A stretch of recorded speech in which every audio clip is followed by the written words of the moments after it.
Good evening, everyone. I'm Riley King, and welcome to my evening news report right here on the Riley King Network. Let's begin. Dramatic escalation with airstrike in Iraq. Let's take a look at that video from ABC News.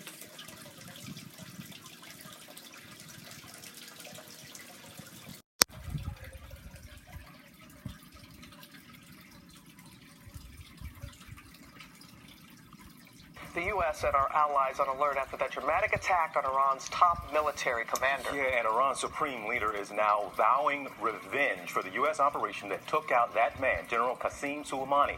He was killed in a missile attack at the airport in Baghdad on Thursday. The U.S. saying he was responsible for the deaths of hundreds of Americans during the Iraq War, as well as those protests earlier this week at the U.S. Embassy in Baghdad, also warning that he was actively planning attacks on American diplomats and service members. And you can see thousands of his supporters taking to the streets protesting this morning.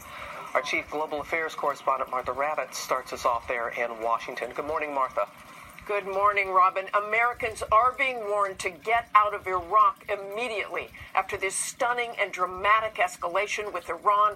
And now the world waits for the response from Iran. What they do could have a profound impact on the region, possibly leading to war. And given the threats this morning coming from Iran, a response is almost certain. A fiery heap is all that remained of the motorcade that was carrying Qasem Soleimani, the powerful and revered Quds commander in Iran, a force labeled a terrorist organization by the U.S. Soleimani had just arrived at Baghdad's international airport, climbed into an SUV, and within minutes, he was dead. A sophisticated U.S. drone launching powerful missiles into the vehicles carrying the elite commander and others supporting Iranian-backed militias. An image of Soleimani's hand from the smoldering wreckage emerging with a large ring he was known to wear.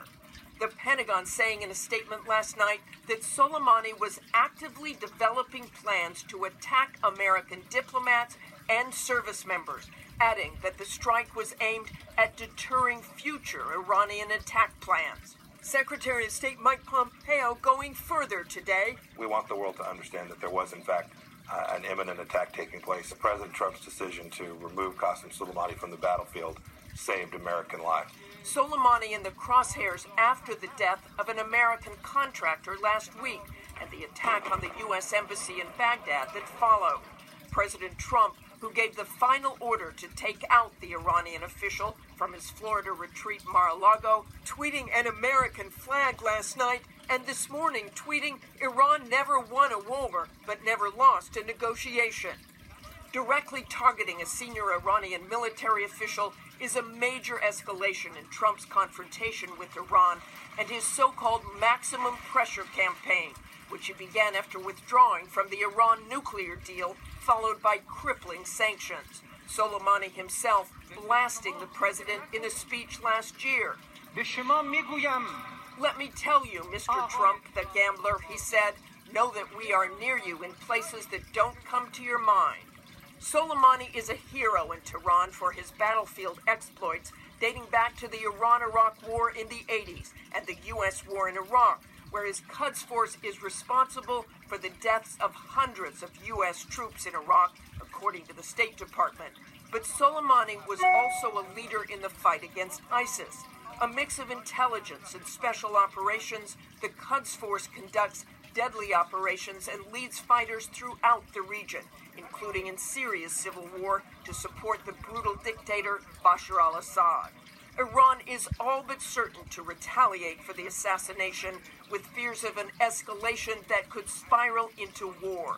Iran's powerful Ayatollah saying this morning of his right-hand man, his efforts and path won't be stopped by his martyrdom, by God's power. Rather, a severe revenge awaits the criminals who have stained their hands with his and the other martyrs' blood last night. Martyr Soleimani is an international figure of resistance, and all such people will seek revenge. U.S. troops in the region are already on high alert days after the embassy compound in Baghdad was stormed by a pro-Iranian militia and its supporters.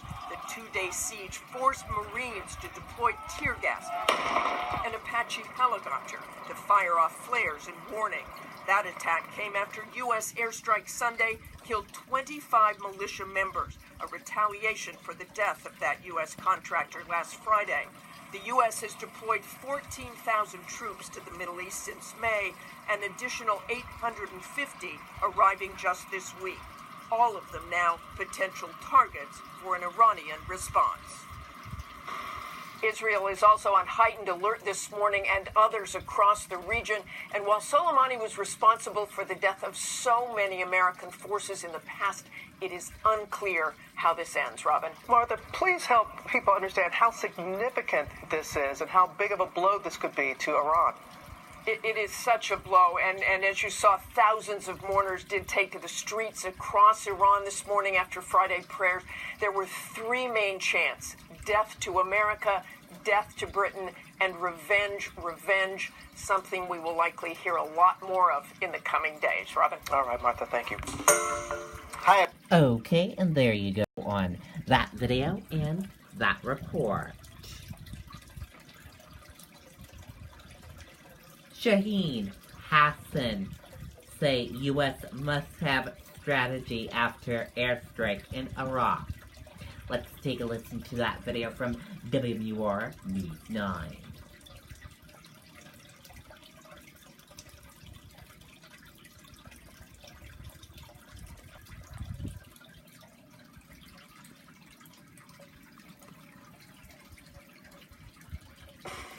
We made USAA insurance for veterans like Martin.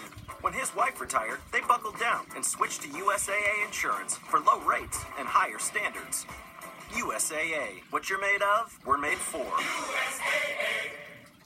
We're hearing from New Hampshire lawmakers this noon. U.S. Senator Jeanne Shaheen tweeting, Soleimani's death represents justice for American lives lost. But she goes on to say she hopes the White House has a plan in place and is prepared for potential responses from Iran.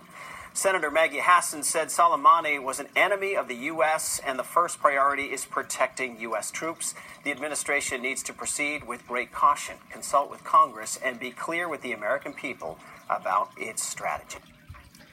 Okay, and there you go on that video and that report.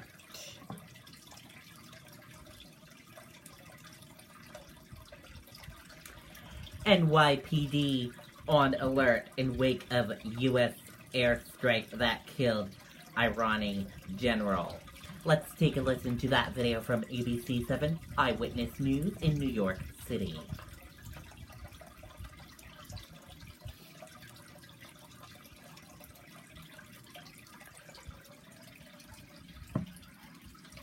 Blasio reacting to the attack by saying the U.S. and Iran are now in a de facto state of war with Iran, and New Yorkers should be prepared for the possibility of a terrorist attack and retaliation. As a result, the NYPD increasing its police presence of uniformed officers and tightening security in the days ahead. Eyewitness News reporter Darla Miles live in Times Square with more. Darla. Well, David, there are two things the NYPD and the mayor wanted to stress today, that at this point there is no credible threat, and no credible threat here to New York City.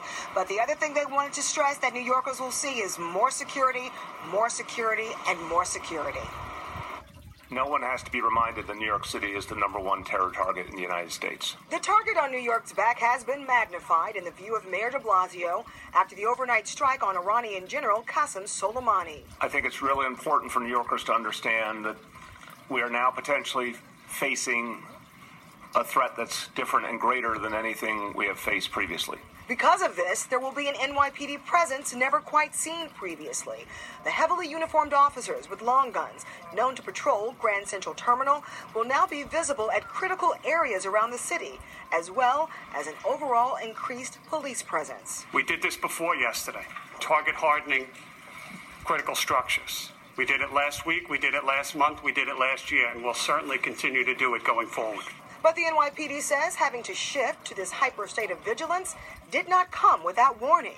We were reached out to very early on through the Joint Terrorism Task Force to advise us of the strike and the potential targets to start moving things into place. And the mayor says New York will never let its guard down. None of us knows how this will play out. It will likely take weeks and months, maybe even years, before we see where all this goes. And this afternoon, Governor Cuomo also upped security resources around the city as well, including deploying the National Guard to the New York City airports. Okay, and there you go on that video and that report. And that does it for my evening news report right here on the Riley King Network. I hope you all have a great night, and I'll see you back here tomorrow with more news reports.